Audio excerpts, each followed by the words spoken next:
Polly sat alone at the kitchen table, her gaze fixed on the empty coffee cup before her. She dreaded the impending conversation with her husband, Fred, scheduled for today. Thankfully, their children were off at the neighbors for a sleepover, sparing them from the inevitable shouting match that lay ahead. Reflecting on how a bit of harmless flirting and casual lunches had spiraled out of control, Polly couldn't shake the feeling of guilt that weighed heavily on her shoulders. For over a month, she had sensed something amiss, but it wasn't until the latest test results that she knew she had to come clean to Fred. As she waited for him to return from his early morning errand to the store, apprehension gnawed at her. The sudden ring of the doorbell and the rumble of a large truck pulling into the driveway startled Polly. Unprepared for any visitors, she assumed it was just someone lost and seeking directions. "May I assist you?" Polly greeted, opening the door to the unexpected visitor. "Are you Polly Brown?" the man queried. "Yes, I am Polly Brown. How may I assist you?" she repeated, puzzled. "I have a work order to pack up your belongings and transport them to 815 Southwest 10th Avenue, the man informed her, thrusting a clipboard toward Polly as he signaled for his crew to begin unloading boxes from the truck. "There must be some mistake," Polly protested, handing back the paperwork. "I never initiated such an order." "Miss, I understand, but the order was placed by Mr. Fred Brown a week ago," he explained, pointing to Fred's signature at the bottom of the document. "My husband will be back shortly, and I'm certain he can resolve this misunderstanding," Polly insisted. "Mrs. Brown, I just departed from your husband 20 minutes ago, and he instructed me to give you this envelope if you caused any trouble," he stated, handing Polly a large manila envelope. "Now, if you wouldn't mind, could you please direct us to the master bedroom? We've only got an hour to wrap this up," he requested. Polly opened the envelope and glanced briefly at the single sheet of paper. In a barely audible voice, she instructed the workman, "First room at the top of the stairs, on the right." The men hurried upstairs, and for the next 40 minutes, they worked diligently, packing and hauling box after box to the truck parked in the driveway. Occasionally, they attempted to ask Polly questions, but she seemed mentally elsewhere, so they proceeded as best they could. Within 50 minutes, they announced their completion and readiness to depart. "I'll need your signature, Mrs. Brown," the lead workman requested. Polly hastily scrawled something at the bottom of the paper, and they swiftly exited. Exactly 10 minutes later, Polly's father arrived. "Darling," Harry said, observing his daughter's stunned expression. "Friend asked me to pick you up, figuring you might not be in a state to drive," he explained. "Your mother's waiting for us, and the movers are ready to drop off your belongings. We'll store everything in the garage for now and sort it out later," Harry informed Polly as he guided her out of the house.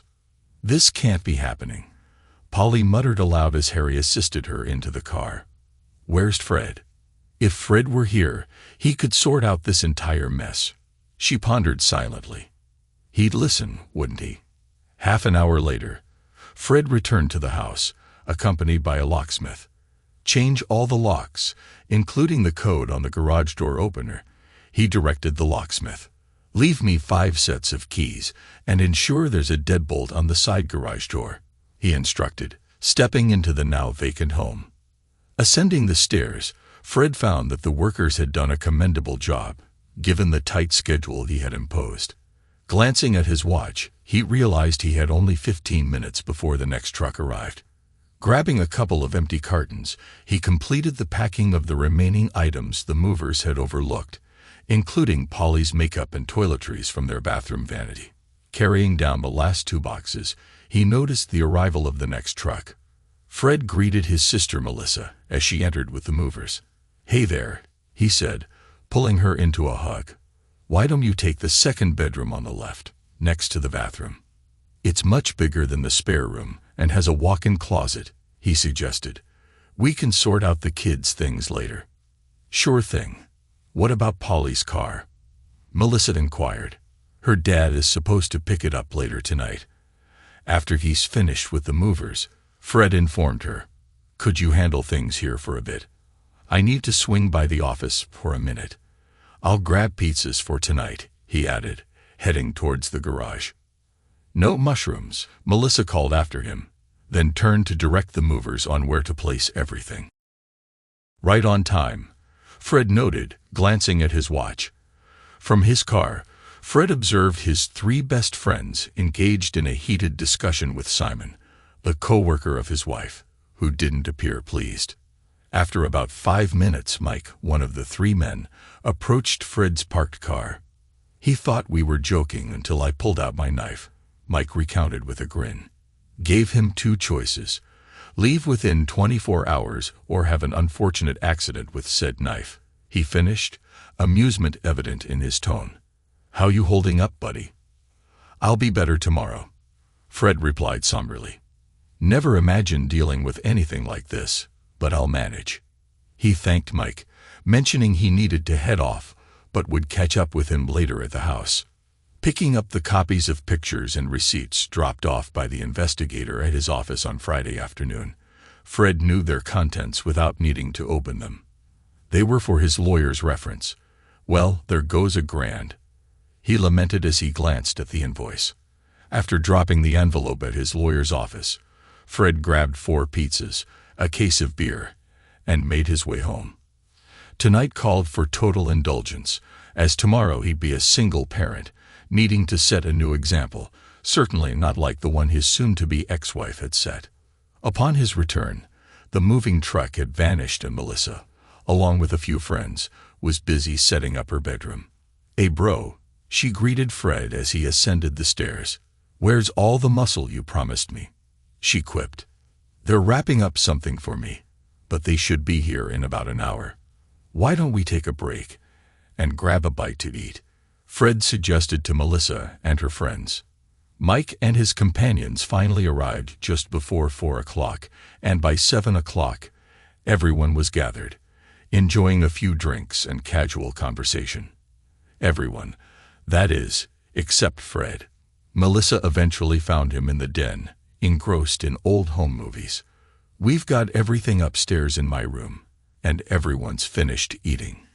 Is there anything I can get for you?" she asked. "Not right now, honey, but thanks for asking," Fred responded.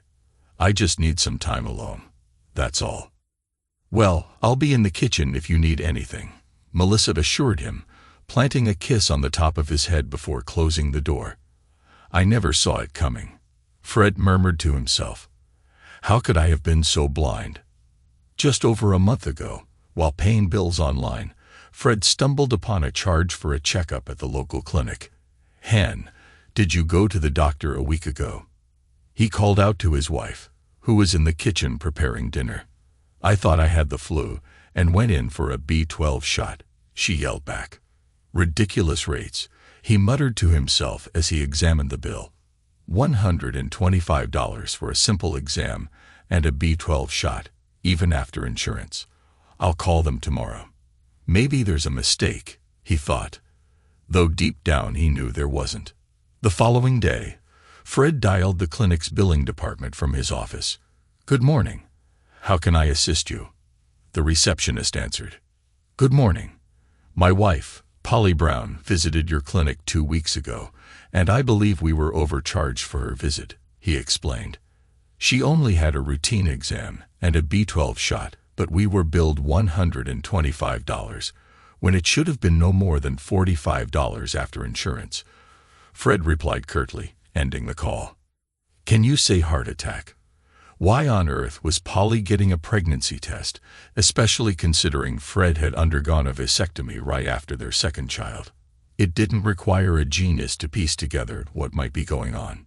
10 minutes later, Fred found himself seated at his desk, leafing through the yellow pages in search of a private investigator. Until then, he had never doubted Polly's fidelity, but now, uncertainty gnawed at him. Fred had never anticipated the cost of having his wife surveilled. "She must be involved with someone from work," he confided in the PI. "She consistently returns home at the same time, and aside from occasional team-building seminars, she's always at the office. I need you to commence immediately, because I'm going insane. not knowing if she's been unfaithful, and I damn well need to know with whom. His next call was to Ben, a close friend who also worked in Polly's division. "Ben, Fred Brown here," he began. "I hate to ask, but I need to speak with you outside of work, if possible. Can we meet at Moe's after hours?" "Great, see you around 5:30, he arranged. Fred wasn't entirely certain how to broach the subject with Ben, but figured honesty, given their long-standing friendship, would be the most effective approach. As they sat sipping on Bud Lights, Fred broached the difficult topic. "Ben, I've just discovered that Polly is cheating on me, and I suspect it's someone from her workplace," he confided. "It seems to have been going on for a couple of months, and I need to identify the person." Ben was taken aback. "No way, Fred. Polly would never do that to you. There must be some misunderstanding." "No misunderstanding, Ben. I have evidence. I just need to know who it is," Fred insisted. "Fred, our company isn't that big, and I know most of the employees by their first names," Ben reassured him. "Sure, there's the usual office banter, but nothing more than that. However, I have 2 colleagues owing me big favors, and they'll know if anything's up. Trust me, I'll reach out if I uncover anything. I'm sorry about Polly," he added sincerely. "No more than I am," Fred responded quietly. The next 3 days were agonizing. Fred wrestled with the urge to confront Polly and demand answers, but at this juncture, it seemed futile. Their sex life, while not extraordinary, was satisfactory. They made love about twice a week, which seemed reasonable given their parental responsibilities. Yet Polly hadn't expressed any desire to explore new things in bed, and she continued to reject Fred's requests for certain intimate acts. Nothing had changed in that regard. One detail stuck in Fred's mind. Whenever Polly returned from her monthly seminars, they never engaged in intimacy that night. Perhaps it was mere coincidence, but Fred couldn't help but scrutinize every detail for anomalies. These seminars typically took place on Friday afternoons at the Best Western and lasted for around 2 hours, followed by a casual gathering for happy hour and snacks. On those evenings, Fred would take his kids out or visit his parents for dinner, ensuring they didn't return home until after 8 o'clock. He found himself questioning every aspect of his marriage, desperately searching for a motive behind Polly's infidelity. On Friday morning, Ben called with an update. "If she's involved with someone at work, it's likely a new guy named Simon Turner. He joined last year, and there's talk that they've had lunch together a few times and have been spotted dancing during happy hour," he informed Fred. "I know it's not concrete evidence, but it's the best lead I could find. I hope you two can work things out." "Thanks for the intel, but I'm not holding out much hope," Fred replied somberly.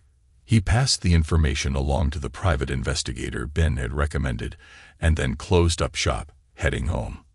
How was he supposed to play the role of the normal loving husband when all he wanted to do was kick Polly out and try to piece together his shattered life?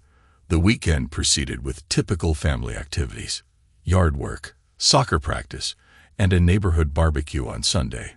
Despite Polly's attempts to initiate intimacy on Saturday night, Fred made an excuse about an upset stomach and turned away, feigning sleep. Thankfully, Monday arrived, offering Fred respite from the turmoil at home. Work became his refuge, a place where he could focus and set his plans into motion. The final piece of the puzzle was initiating the divorce proceedings. He had already retained a lawyer and paid the retainer. Living in a no-fault state and both being employed, Fred sought an equitable 50-50 split with no spousal support. However, one non-negotiable demand was full custody of their 2 daughters. Polly's betrayal was monumental, and unless she agreed to his terms, he threatened to expose her infidelity to everyone she knew. Anticipating Polly's reaction, Fred obtained a restraining order, ensuring she couldn't come within 250 feet of the house, though she could still call the girls. By Tuesday, the private investigator had uncovered damning evidence. 2 motel room receipts from Best Western, registered under Simon's name, on the Friday seminar nights. Surveillance photos depicted Polly and Simon arm in arm entering the room, with one capturing them kissing in the hallway. Fred declined to view the incriminating images, instructing the investigator to compile everything into a manila envelope and deliver it to his office. He expressed gratitude for the swift work and assured payment would be sent promptly. By the end of the eventful week, all arrangements had been made. The kids were scheduled for sleepovers on Friday and Saturday nights. Both sets of movers were booked. The locksmith was set to arrive by 2 o'clock, and the paperwork would be filed on Monday, served on Tuesday afternoon. Holly has no idea what's about to hit her, Fred mused, determined to maintain the element of surprise. Polly's story. Seated at the kitchen table, engulfed in self-pity, I was caught off guard when the movers arrived at the door. I instructed them to wait until Fred returned, but when he handed me the envelope, my heart sank. With a sinking feeling, I realized that Fred was aware of everything. It contained a copy of the pregnancy test I had taken at the clinic. Initially, I dismissed my symptoms as the flu, a common ailment circulating at the time. However, as days passed and the illness lingered without the usual body aches, unsettling thought crept into my mind. It was Carol's light-hearted remark, one morning, "Sounds like you're pregnant again, Polly," that planted the seed of possibility in my mind. Simon's arrival coincided with my 30th birthday, a milestone that left me feeling like an aging married woman. I assisted in his training, finding him to be pleasant, impeccably scented, and quite handsome. Despite our 5-year age gap, we shared similar tastes in music and a mutual love for Mexican cuisine. Our interactions escalated as we began meeting for lunches at the local Mexican restaurant and rendezvousing for drinks after our monthly seminars. One Friday evening during a team-building event, the music beckoned us to the dance floor. We swayed through 2 fast-paced songs before a slow melody began.